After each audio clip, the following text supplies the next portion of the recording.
Não existe. No nosso estudo, dentro do escopo do prospecto pelicular, que veio aqui a projeto juntamente ao Mukashi no Anime, nós fizemos esses levantamentos que nós falamos há pouco, os comparativos, e tudo se inclina para películas estrangeiras. Tudo. Fizemos conversões dos títulos do Victor de Maio para inglês, francês e outras línguas. Né? Fizemos ali colocações em relação a cada um dos títulos, observações da linguagem, né, da escrita impregnada ali, proposta nos anúncios da Gazeta de Petrópolis.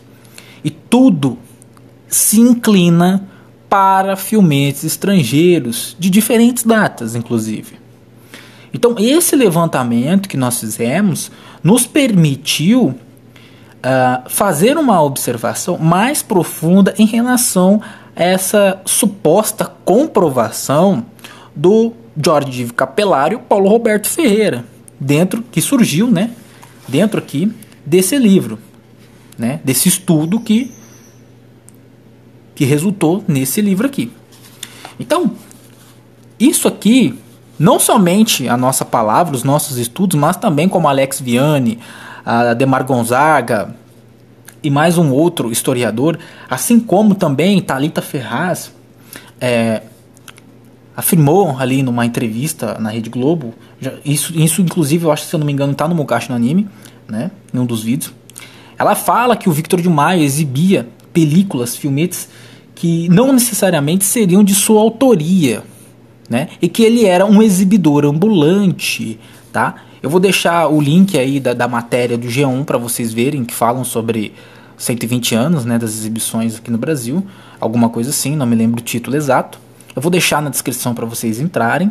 Então, diversos historiadores, especialistas nessa temática, já trouxeram essas observações, tá? E isso aqui não é muito convincente.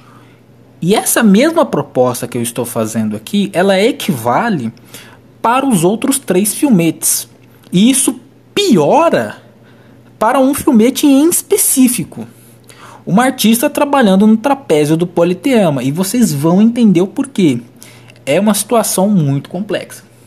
Então, aqui, olha só, nós podemos tirar essa conclusão de que Paulo Roberto Ferreira e o Jorge Ivo Capelaro não provaram que este filme, A Chegada do Trem em Petrópolis, não era da época, não é brasileiro. Porque não existe material para possível comparativo em evidência física digital ou que seja falada, passada por geração, para que assim possa ser feito um estudo e comparativo. Não somente estudar a relação de ambiente, o ambiente proposto em Petrópolis, o cenário, os trens, as composições, né, as estações, o tipo de vestimenta, comparar isso com o que se tinha na época com base em fotos de diversos períodos com o período de localidade estrangeira. Somente esses elementos de pesquisa não afirmam, não podem trazer uma conclusão efetiva de que aquilo é determinadamente aquilo. No caso, um filme brasileiro, A Chegada do Trem em Petrópolis, tá? Então isso aqui é muito sério, é muito grave, tá? Para que você possa levantar um estudo, se você não tem um material, você tem uma inclinação. Uma inclinação é uma tese, é uma teoria, é uma explicação, é um direcionamento com base nos estudos e os fatos, de acordo com as informações possíveis, que irão te direcionar para uma resposta. E essa resposta não necessariamente pode ser uma afirmativa, mas sim uma objetiva, uma resposta aos estudos. Não quer dizer que isso está afirmado, que seja realmente aquilo, que é brasileiro, que é estrangeiro. Não podemos afirmar isso, tá? Então, em relação aos nossos estudos comparativos, esse estudo aqui, essa pesquisa do Capelaro, não prova a veracidade da chegada do trem em Petrópolis como sendo um filmete brasileiro, tá? E até porque, fazendo uma observação, como você prova que um filme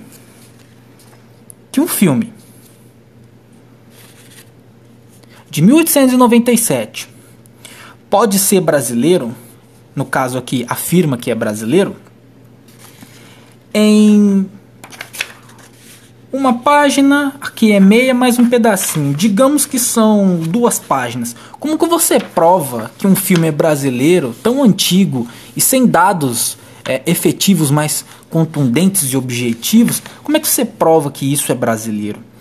Que levantamento que é esse que rende 2 folhas? Isso é muito complicado, né? Devia ter mais material aqui específico, né? E aqui nós vemos, olha só a conclusão. O estudo detalhado das fotos permitiu concluir que o filme Chegada do Trem em Petrópolis era local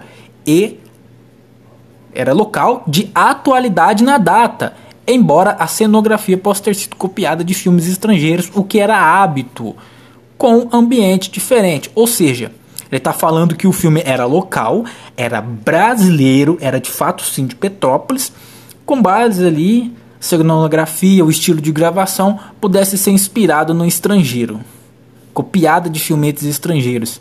Quem o produziu? Mais um problema, não se sabe quem o produziu. Não puderam provar quem exibiu, mas, né, quem no caso produziu a gravação. É uma incógnita. Mas aqui, no caso, o Vitor de Maio as exibiu sob sua responsabilidade. Sobre isso, vocês viram aqui, ó, o estudo detalhado permitiu concluir que o filme de Chegada do Trem em Petrópolis era local, ou seja, era de Petrópolis, era brasileiro. E aí,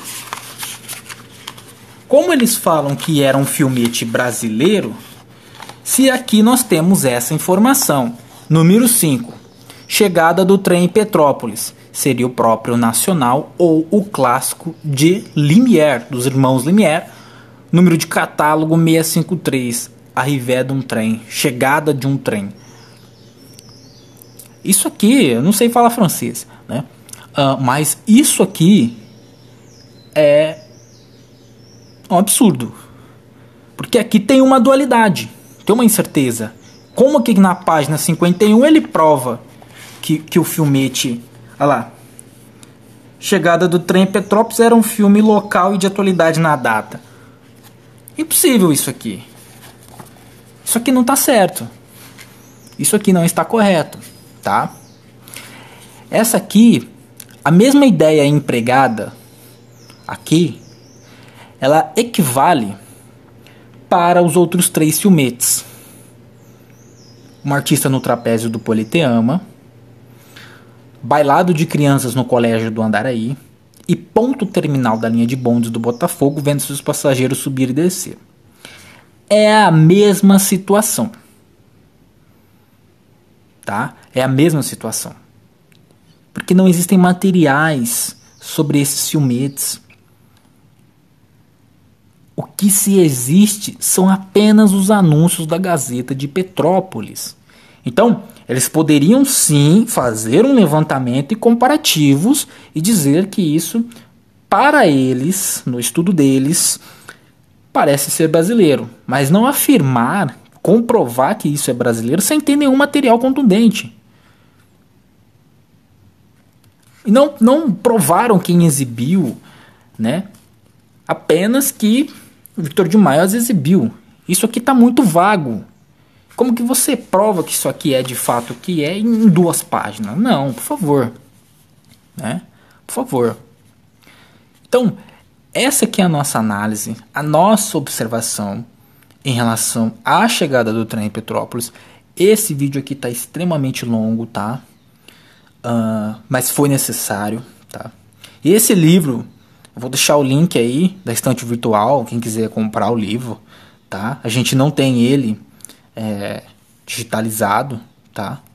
Acho que nem pode. Ele é registrado, tá? Ele tem ISBN, ele tem tudo registrado, tá? Então a gente não vai mexer com isso, não vai disponibilizar para vocês aí, mas eu vou deixar o link caso vocês queiram comprar, tá? Ou para poder aí visualizar, né, maiores informações aqui, análise de vocês mesmo, tá? Mas tudo aqui indica que não é um filme brasileiro, tá? Nos nossos estudos, diversos historiadores também afirmam isso. E aqui eu estou provando para vocês que a linha de pesquisa realizada, ela não pode efetivar esse filme e também os outros 3 como filmetes brasileiros, porque você não tem o elemento principal de análise para uma conclusão. Você não tem o material. Você pode fazer uma objetiva, uma análise, né, em relação até onde os estudos vão te levar, podem te indicar. Mas isso é um levantamento, uma especulação, uma direção dos estudos. E não uma objetiva. Isso não prova que é brasileiro, porque você não tem o material para comparar. É isso que as pessoas devem entender, tá? E outra, um estudo desse nível, ele requer uma análise específica. Como vocês puderam ver aqui, começa aqui, essa página e mais esse pedacinho. São 2 páginas. Como que você prova algo tão antigo assim em 2 páginas? Impossível. Impossível. E sem material contundente, relevante, efetivo, palpável, né? Então tudo isso entra numa característica, não somente esse filme, mas os outros 3 também, numa característica muito interessante, que é a seguinte: para trazer uma luz, temos o filmete, que é o único registro que a gente tem antes dos anos de 1900, que é do José Roberto da Cunha Salles, com o filmete que foi atribuído o nome de Ancoradouro de Pescadores da Baía de Guanabara, tá? Porque nós pegamos o pedido de patente, contratamos uma transcrição paleográfica, né, da Judge, né, fez um excelente trabalho, né, de transcrição, muito bem feito, muito bom mesmo. Não somente nessa transcrição, mas também como aqui está no livro do Máximo Barro, não tem o nome de Baía de Guanabara lá, Ancoradouro de Pescadores. Esse título foi atribuído por uma outra pessoa, tá? Não, esse é o primeiro ponto. Não foi o título que o José Roberto da Cunha Salles atribuiu ao filmete dele, tá? Que supostamente é dele, tá? E também não se foi provado que esse filmete é dele.